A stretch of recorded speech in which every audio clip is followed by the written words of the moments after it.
नमस्कार, स्वागत है आपका आज की खबर में। मैं हूं आपके साथ रागिनी सिंह राठौर। अनोखे सितारे के इस कार्यक्रम में हम आपको उन चेहरों से रूबरू करवाते हैं जो अपने कर्म और कर्तव्यों के जरिए समाज में एक अलग पहचान बनाते हैं।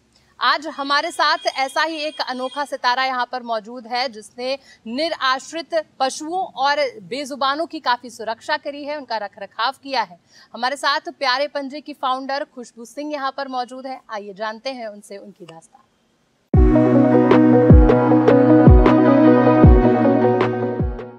प्यारे पंजे की आपने शुरुआत कैसे करी और इसके पीछे की क्या इंस्पिरेशन है कि आपने इस संस्था को चालू किया? एक्चुअली 2017 में मेरे पास एक छोटा सा पपी आया, मेरे घर के नीचे ही मुझे मिला था। पूरा कीचड़ में सना हुआ, बिल्कुल गंदा सा। तो ये तो समझ में आ गया था कि कोई ना कोई परेशानी इसको है, लेकिन जैसे कि हमारा पहला रिएक्शन होता है, क्योंकि मैं बचपन से कोई ऐसा है नहीं कि मैं एनिमल्स के साथ बहुत ज़्यादा इन्वॉल्व हूँ, तो मैंने इग्नोर ही किया था।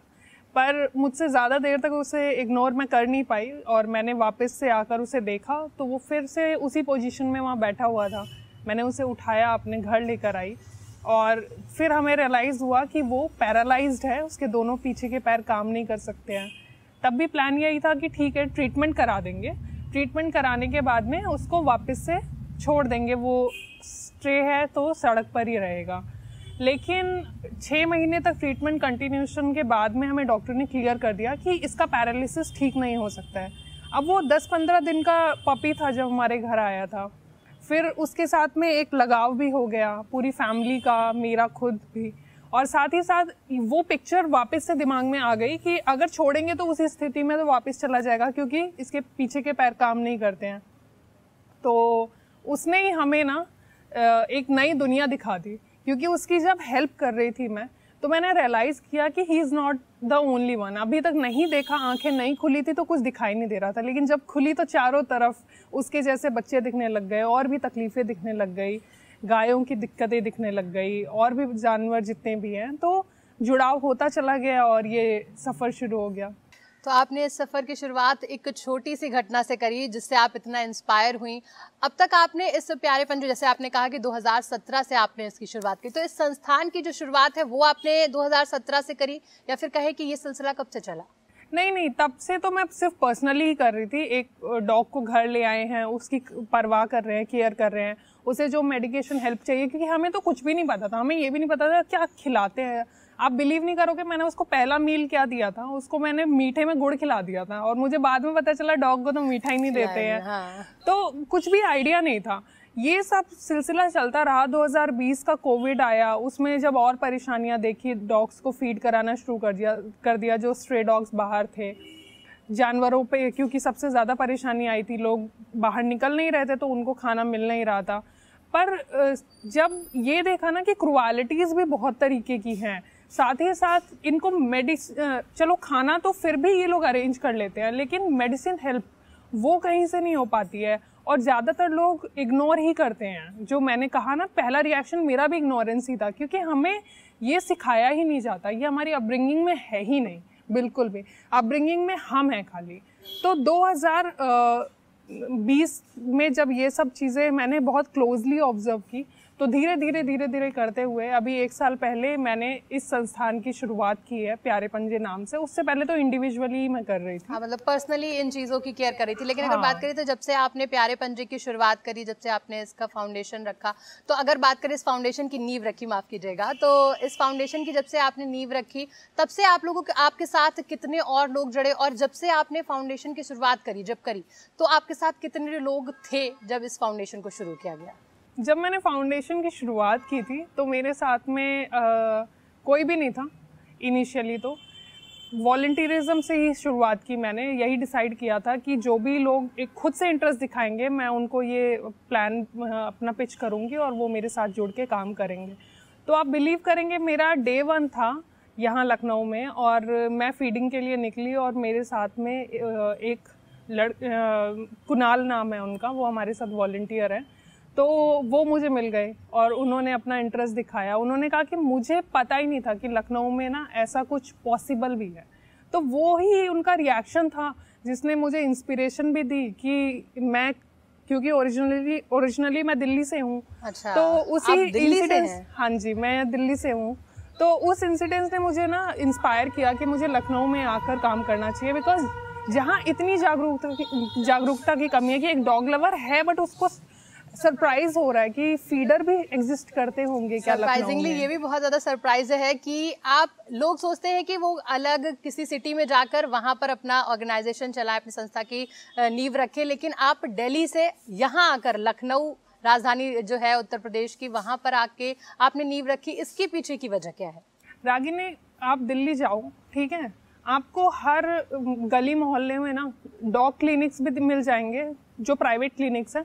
बाकी ऑर्गेनाइजेशंस भी बहुत एक्टिवली काम कर रही हैं, बहुत ब्रॉड लेवल पे काम कर रही हैं। वहाँ पर एक्टिविज्म से लेकर ट्रीटमेंट तक आपको ना फ्री ऑफ कॉस्ट मिल जाएगा। सारी चीज़, बहुत फैसिलिटीज़ हैं। आपके पास कुछ ना हो, सिर्फ आप एक एनिमल को उठा के कॉल कर दें, ठीक है, आपको 10 जगह से हेल्प मिल जाएगी। बट लखनऊ में ऐसा सीन नहीं है। लखनऊ बेसिकली में कहा बहुत जाए तो ज़्यादा कमी है। अवेयरनेस की कमी है लखनऊ में, बहुत ज़्यादा कमी है। ऐसा नहीं है कि यहाँ पे कोई काम नहीं कर रहा है, लोग कर रहे हैं बहुत छोटे छोटे लेवल पे, लेकिन कर रहे हैं, पर्सनली कर रहे हैं लोग। क्योंकि जैसे आप एनिमल लवर हो, आपको उनकी परेशानियाँ फील होती हैं, आप ट्रीटमेंट करा रहे हो, जैसे तैसे आप फंड भी इधर उधर से, दोस्तों से, फैमिली से जैसे तैसे अरेंज कर लोगे, या जॉब कर रहे हो उससे आपने कर लिया कैसे भी मैनेज, तो उसी लेवल पे चल रहा है। लेकिन जब बात आती है ना कि कहीं क्रूएलिटी हुई है या कुछ भी हुआ है, तो वहाँ पे एग्रीगेशन की बड़ी ज़रूरत है। वहाँ आपको पता है, आप इंडिया में रहते हो, हर चीज़ में आपको चाहिए होता है कि कहीं ना कहीं आपकी पहुँच होनी चाहिए, कोई सपोर्ट चाहिए होता है, सपोर्ट, हाँ, कोई अच्छा ऐसा होना चाहिए, वो नहीं है यहाँ पर। और वो सब चीज़ों की कमी क्यों है? जागरूकता की वजह से। जितने लोगों के पास पावर्स हैं, उनको खुद जागरूकता नहीं है। क्रूएलिटी की आपने बात करी, क्रूएलिटी की बात करें तो अभी बीते दिनों में कई सारे ऐसे केसेस देखे गए हैं रिसेंट में, जहां पर डॉग जो है काफी आक्रामक हो गए, जिसकी वजह से लोगों की मौत हो गई, लोग घायल भी हुए हैं। और लोगों ने क्या किया है कि उन बेजुबानों को मार भी दिया है। इसके पीछे की वजह क्या है? देखिए, आपके सवाल में ना आपका जवाब भी है कि लोगों ने डॉग्स को मार दिया है। अब जिस जगह पे इंसिडेंस हुआ है, अगर वहाँ के लोग इतने आक्रामक हैं कि डॉग ने मारा, डॉग ने काटा किसी को और उस डॉग को मार ही डाला, तो आप सोचिए वही उसी मानसिकता वाले लोगों के बीच में वो पला बड़ा है, तो वो लोग जाहिर सी बात है उसको खाना तो नहीं देते रहे होंगे। तो इसके लिए खुद हम ही जिम्मेदार हैं। जब हम जो चीज़ देंगे वही हमें वापस मिलती है। तो जब हमने कभी उससे प्यार से बात नहीं किया, हमने उसे रोटी का टुकड़ा नहीं दिया, हमने उसे बिस्किट नहीं खिलाया, पानी पीने के लिए वहाँ पे बर्तन नहीं रखा है, वो तड़प रहा है भूख से, वो जा रहा है कूड़े के ढेर में, सड़ा गला खाना खा रहा है, कभी मिला कभी नहीं मिला, उसको पानी नहीं मिल रहा है, नाली में से पी रहा है, वो बीमार पड़ रहा है, अग्रेसिव होगा। आप खुद ही सोचो, हम ह्यूमंस को अगर टाइम से नाश्ता तक ना मिले ना, हमें हमारा पारा चढ़ जाता है। वो एनिमल्स हैं, उनको खाना कोई उनको पर्टिकुलरली नहीं दे रहा है, उनको जहाँ तहाँ से मिल रहा है, खा रहे हैं, एक दूसरे को मार के, और तब जाके उनका अपना पेट भर रहा है। तो वो अग्रेशन तो आएगा ही आएगा उनके अंदर, और आप उसका शिकार इसलिए बन रहे हैं क्योंकि आपको भी उसने देखा है कि आप ही उसके साथ क्रूएलिटी कर रहे हैं। मतलब जो उनके साथ शुरुआत से होता रहता है, उसी को चीज़ों को लेके वो सीखते हैं और फिर आक्रामक हो जाते हैं। अगर सब कुछ डिपेंड करता है बिहेवियर पे, अगर आपके उनके साथ अच्छा बिहेव करेंगे तो वो भी आपके साथ वैसा ही बिहेव करेंगे। हाँ जी, तो टिट फॉर टैट वाली से यहाँ पर सिचुएशन बिल्कुल बिल्कुल। अब बात करें कि इतने दिनों से हम देख रहे थे कि अभी बीते दिनों लाइव स्टॉक बिल को लेकर काफी चर्चा चल रही थी। ये आखिर हम अपने दर्शकों को बताना चाहेंगे कि लाइव स्टॉक बिल है क्या? आप ज्यादा बेहतर बता पाएंगे क्या है ये live stock bill? Actually live stock bill एक बिल गवर्नमेंट की तरफ से आया था, जिसमें कि हुआ क्या था कि जितने भी एनिमल्स हैं उनको विदेशों में मतलब वो जिंदा जानवर ही विदेशों में ट्रांसपोर्ट किए जाएंगे। फिर उसमें वो कैटेगरी नहीं थी कुछ भी कि ये पर्टिकुलर कैटेगरी का ही एनिमल जाएगा। आपको पता होना चाहिए कि अभी भी हमारा जो इंडिया है वो बीफ के निर्यात में काफ़ी सालों से दूसरे नंबर पे है ना। तो हम लोगों को पहली बात तो उसी को रोकना चाहिए, लेकिन उसको रोकने के बजाय इंडियन गवर्नमेंट ने डिसाइड किया कि जो एनिमल कट के जा रहा है वो जिंदा ही चला जाए तो बेस्ट है। बट जिंदा जाने में उनकी स्थिति क्या होने वाली है, क्योंकि वो शिप्स के ज़रिए ही जाएंगे, मीलों का सफ़र होगा, और वो सारा का सारा सफ़र जो है धूप में, गर्मी में, ठीक है, समंदर है चारों तरफ। ऐसी चीज भी सामने आई थी कि कहा गया था जो इतना सफ़र होगा, लंबा सफ़र, उस दौरान उनको खाने पीने के लिए भी कुछ नहीं दिया जाएगा। क्योंकि होता क्या है कि जैसे हमें ही होता है, काफ़ी ह्यूमंस को भी होता है ना कि अगर चल रहे हैं, गाड़ी से सफ़र कर रहे हैं किसी से भी, तो हमें भी मोशन सिकनेस होती है, तो एनिमल्स को भी मोशन सिकनेस होती है। उससे उनको रोकने के लिए उनको खाना दिया जाएगा, ऐसा नहीं है, क्योंकि 2-3 दिनों का सफ़र है, खाना तो दिया ही जाएगा। बट खाना दे रहे हैं, वो जितना भी उनका वेस्ट आ रहा है, जैसे कि वो उनका यूरिनेशन या कुछ भी है ना, अब थोड़ी सी जगह में कंपार्टमेंट में हमें तो उनको सिर्फ एक सामान की तरह ट्रांसपोर्ट करना है ना, उतनी सी जगह में उनको खाने को भी दे रहे हैं, वहीं पर उनका वो गंदगी भी है, आधे तो बीमारी और गर्मी से ही मर जाएंगे। बिल्कुल, आपके जैसे कई फाउंडेशंस हैं जिन्होंने इसका विरोध किया और काफ़ी हैशटैग भी ट्रेंड किया था कि no to livestock bill, तो जिसके बाद जो है केंद्र सरकार ने इस पर सोचा और फिलहाल अभी बैन लगा है कि इस पर दोबारा सोचा जाएगा और पेश किया जाएगा सत्र में। अगर बात करें कि आप इस तरीके के और भी हैशटैग, मैंने देखा है आपका पेज, तो आप बहुत सारे हैशटैग चलाती हैं, अभी बीते दिनों ही आप एक हैशटैग चला रही थी नो मोर 50, ये क्या है? एक्चुअली 1960 के बाद से 1960 में एक एनिमल क्रुएलिटी एक्ट बना, जिसमें कि सारे जानवरों को ही रखा गया कि अगर उनके साथ किसी भी तरीके की क्रुएलिटी ह्यूमन के द्वारा की जाती है तो उनको पेनल्टी देनी होगी, 10 रुपये से 50 रुपये के बीच की पेनल्टी होगी। 1960 में ठीक भी था, कोई बात नहीं, उस टाइम पे इतनी पेनल्टी भी बहुत थी। लेकिन आज आप देखिए, आप किसी भी जानवर को मार पीट के मार ही डालिए, और अगर आपको कोई कह रहे पेनल्टी आपकी 50 रुपये है, तो आपको क्या परेशानी है, दे देंगे पेनल्टी 50 रुपये की, है ना। एग्जैक्टली। तो ये समस्या ना हो, कानून से ही इंसान डरता है। हमें बहुत सारे लोग कहते हैं आप कानून ले आइए, हम मुर्गे तक खाना बंद कर देंगे। मतलब कानून अगर आ जाएगा, किसी को भी उससे मतलब नहीं है कि एथिकल क्या है, नॉन एथिकल क्या है, कानून आ जाएगा तो ठीक है। तो हमने भी कहा ठीक है, कानून ही लेकर आते हैं। तो हैशटैग जो नो मोर 50 है वो यही है कि अब बस हो गया, अब ये पेनल्टी भी बढ़ाई जाए, साथ ही साथ जो उनको जेल है वो 2 साल तक की जेल थी अभी तक, वो भी टाइम स्पैन बढ़ाया जाए। बेसिकली अगर कोई भी एनिमल्स के साथ कुछ भी क्रुएलिटी करता है, तो जब तक उसको कानून का डर नहीं होगा तब तक वो नहीं समझेगा। तो वो लेकर आना है, वो चेंज हमें चाहिए। कि लोगों को डराने के लिए, या फिर कहें कि लोगों की जिस तरीके से डिमांड है कि अगर लॉ आ जाएगा तो वो उस चीज़ का सपोर्ट करेंगे, वरना वो एज इट इज़ चलते रहेंगे। बात करें तो आप ऐसे बहुत सारे हैशटैग्स चलाती हैं, और इसी दौरान अगर बात करी जाए तो एक और हैशटैग मैंने आपके पेज पे देखा था, से नो टू डॉग पाउंड्स, इसके बारे में भी थोड़ा सा दर्शकों को बताएंगे क्या शॉर्ट में? एक्चुअली अभी कुछ टाइम पहले सुप्रीम कोर्ट की तरफ से लॉ आया, जिसके में फीडर्स, पहले बहुत टाइम से था, फीडर्स और नॉर्मल जो कम्युनिटी के लोग हैं उन्हीं में फाइट चल रही थी कि लोग नहीं चाहते थे कि फीडिंग हो, एनिमल्स को कोई फीड कराए। लोग अपने घरों के बाहर के जानवरों को तो खाना दे नहीं रहे हैं। जो फीडर्स इतने ज़्यादा मैक्सिमम मतलब 60, 70, 100 जानवरों को खाना एक दिन में खिला रहे हैं, उनके एफर्ट्स को अप्रिशिएट करने के बजाय उन्हीं के खिलाफ केस डाल दिए गए थे कि ये फीडिंग रुकनी चाहिए। बट सुप्रीम कोर्ट को ये बात समझ में आई कि फीडिंग होने की वजह से अग्रेशन भी कम हुआ है डॉग्स के साथ में, और दूसरी बात है कि मानवता भी तो यही है ना कि आप भूखे को खाना खिलाइए। तो वो उनके हित में आया। उसमें 2-3 बातें कही गई, जिसमें कि फीडर्स को एक तो लीगलाइज कर दिया गया, दूसरा जिस लोकल कम्युनिटी के एनिमल्स हैं उन्हीं के प्रधान हो गए या जो भी वहाँ के हैं चीफ, उनको ये जिम्मेदारी सौंपी गई, नगर निगम को जिम्मेदारी सौंपी गई कि किसी भी तरीके की क्रुएलिटी ना हो पाए, डॉग्स को एक जगह से दूसरी जगह रिप्लेस ना किया जाए। ये सब चीज़ें इलीगल थी। पर उसमें एक मुद्दा जो था वो छूट गया। वो मुद्दा था कि अगर कोई डॉग अग्रेसिव हो चुका है ऑलरेडी, तो उसका क्या करना चाहिए। उस पर सुप्रीम कोर्ट का कुछ भी नहीं आया था। तो उसी के लिए ये बिल है जो दूसरे तबके के लोग लेकर आना चाह रहे हैं, जो फीडर्स से हार गए। लेकिन अब वो डॉग पाउंड्स के ज़रिए क्या होगा कि डॉग पाउंड्स खुलेंगे पूरे इंडिया में और वहाँ पर कंप्लेंट किए हुए डॉग्स जाएंगे। पर अभी हमारा जो एनिमल लवर्स का सवाल है वो ये है कि ये कौन डिसाइड करेगा कि कौन सा डॉग जो है वो इतना अग्रेसिव हो गया है कि उसको अब एक शेल्टर कर देने की ज़रूरत है।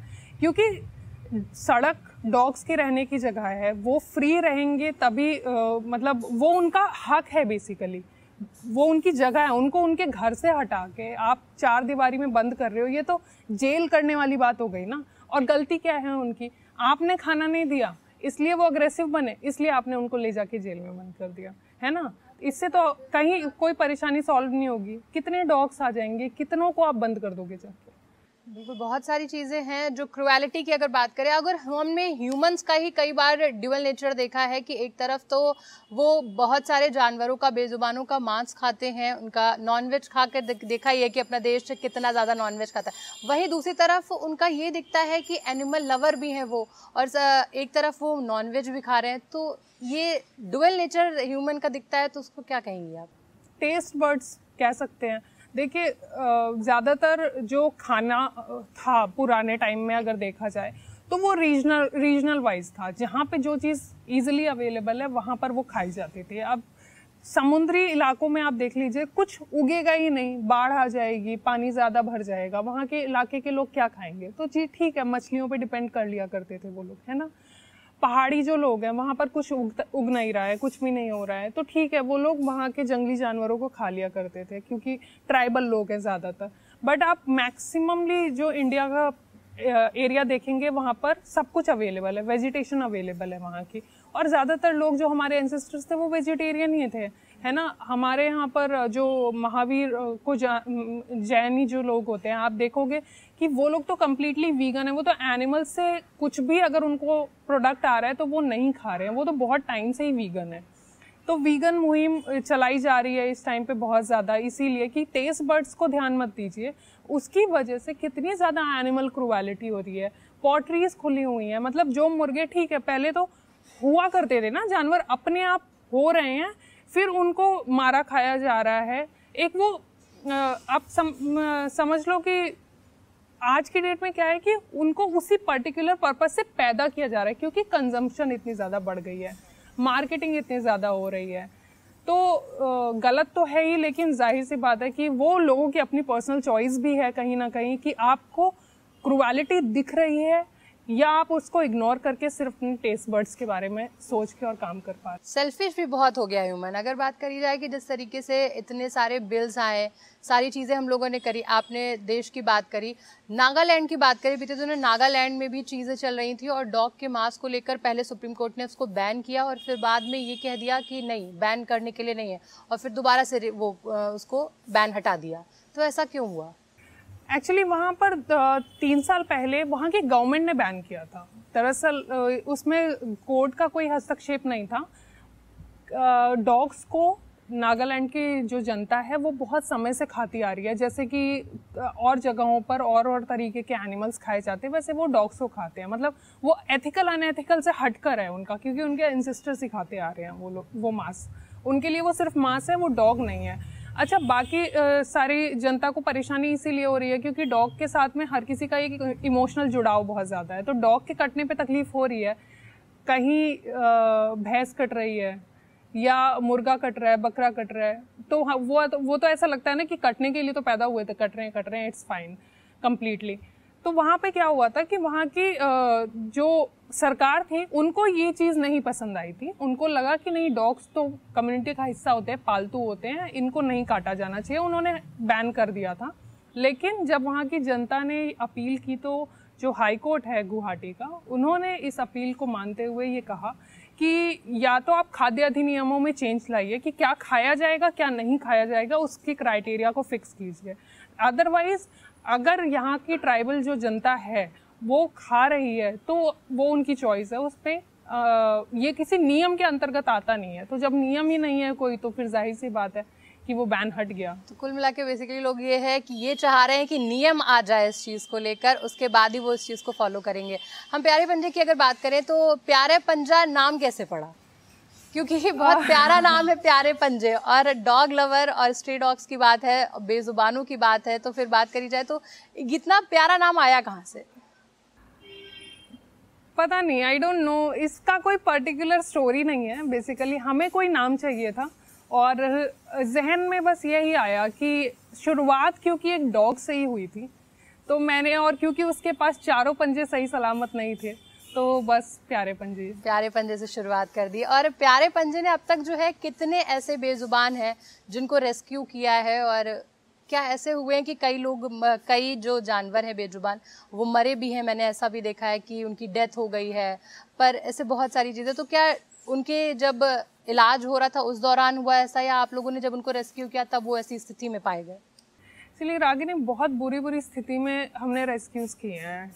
आँख फूट गई है, पूरी आँख बाहर आ गई है, डंडा, मतलब हम आज फीडिंग करा कर आए हैं और कल हम जाकर देख रहे हैं तो डॉग चल ही नहीं पा रहा है, गाड़ी पूरी उसके ऊपर से चढ़ा के लोग लेकर चले गए हैं।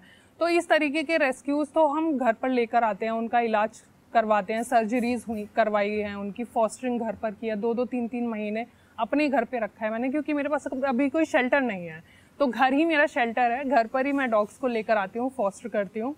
ऑन स्ट्रीट तो हमने अब तक लगभग 500+ डॉग्स हैं जिनका ट्रीटमेंट ऑन स्ट्रीट जाकर किया है हम लोगों ने, क्योंकि फीडिंग के दौरान होता ही है, किसी को स्किन एलर्जी है, किसी को कोई छोटा सा वूंड हो गया है, या कोई और तरीके से बीमार है, किसी की आंखों में कोई प्रॉब्लम है, कुछ भी जिसमें कि हम ऑन स्ट्रीट उनको कर सकते हैं। खाना पीना अच्छा उनका कर दिया गया, साथ में थोड़ी बहुत दवाई वगैरह हुई, वो बिल्कुल ठीक हो गए। तो मैं लोगों को यही कहती हूँ कि मैं इंडिविजुअली इतना कुछ कर पा रही हूँ, आपके घर के बाहर 1 या 2 डॉग्स होंगे हार्डली, एक गली में ही आप देख लो 10-15 घरों के बीच में मुश्किल से 3-4 डॉग्स आपको मिलेंगे। उनकी आपको केयर नहीं हो पा रही है, आप उनको खाना नहीं खिला पा रहे हो, आप उनको मतलब मेडिकेशन तो बहुत दूर की बात है, उनको 2 रोटी ढंग से नहीं दे पा रहे हो, उनको बैठने तक नहीं दे रहे हो, बारिश हो रही है, धूप आ रही है, क्या चाहते हैं वो? बस आपके घर के बाहर थोड़ी सी छांव आराम से बैठने के लिए, और वो नहीं हो पा रहा। थोड़ा सी फूडिंग अगर मिल जाए तो बेजुबानों पे अगर थोड़ा सा ह्यूमन जो है अपना प्यार लुटा दे तो शायद वो बहुत कुछ, क्या कहा भी जाता है कि डॉग जो है तो बहुत लॉयल होते हैं।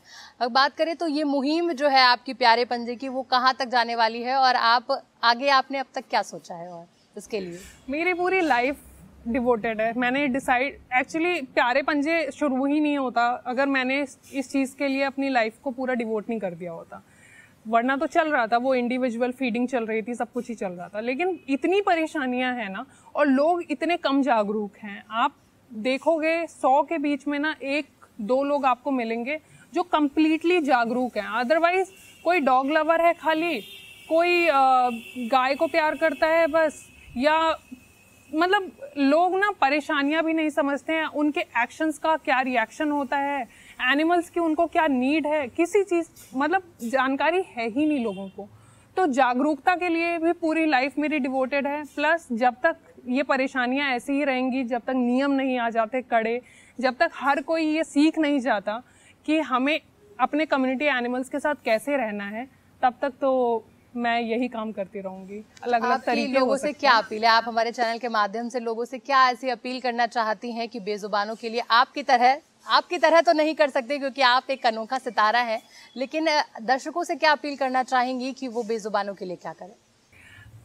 रागिनी, मैं सब लोगों से यही अपील करना चाहूँगी कि अपने घर के बाहर के जानवरों का बस आप ख्याल रखिए, उनका आप खाना देखिए, उनको अगर किसी भी तरीके की मेडिसिन चाहिए, कोई भी उनको बीमारी है, कोई परेशानी है, वो आप देख लीजिए उनका। दूसरी चीज़ है कि जब भी कभी कोई सोशल मीडिया पे आ रहा है, कोई अपील कर रहा है कि लॉज में ये चेंज आ सकते हैं, आप सब साथ में हमारे जुड़ जाइए, तो प्लीज़ उन वीडियोस को शेयर कीजिए, उन लोगों के साथ जुड़िए, कौन से हैशटैग्स ट्रेंड हो रहे हैं उन सब में आप जुड़ा रखिए। गवर्नमेंट से पर्सनली आप भी अपील कीजिए ताकि नियम आ सकें, क्योंकि जब तक गवर्नमेंट तक बात नहीं पहुंचेगी, मास लेवल पे लोग एक ही बात नहीं कहेंगे, तब तक जाहिर सी बात है कानूनों में कोई सुधार नहीं आएगा, और हर एक बात कानूनों पर ही आकर टिकी हुई है। बिल्कुल, हमारे साथ अपना कीमती वक्त देने के लिए बहुत बहुत धन्यवाद। तो अनोखे सितारे में आज हमारे साथ प्यारे पंजे की फाउंडर खुशबू सिंह मौजूद थी, जिन्होंने बताया कि किस तरीके से बेजुबानों पे हम प्यार लुटा सकते हैं और वो भी हमें वापस प्यार ही देंगे, क्योंकि कहा जाता है कि जैसा करोगे वैसा ही पाओगे। तो अगर हम उन्हें प्यार देंगे तो वो भी वापस हमें प्यार ही देंगे। और उनकी ये अपील है कि लोग उनके साथ और से ज़्यादा जुड़े, ताकि वो जिस बिल की बात करी गई है, क्योंकि उन्होंने बताया कि लोग चाहते हैं कि लॉ आ जाए, उसके बाद वो उस चीज़ पर काबू करेंगे। तो अगर बात करी जाए तो उनके साथ इस अपील में आज की खबर तो पूरी शान शौकत के साथ उनके साथ जुड़ा रहेगा, और आपसे भी मैं आज की खबर अपील करता है कि आप इस तरीके की मुहिम में ज़रूर जुड़ें। फिलहाल इस एपिसोड में इतना ही। अनोखे सितारे के अगले एपिसोड में एक अनोखे सितारे के साथ आपके साथ फिर से रूबरू होंगे।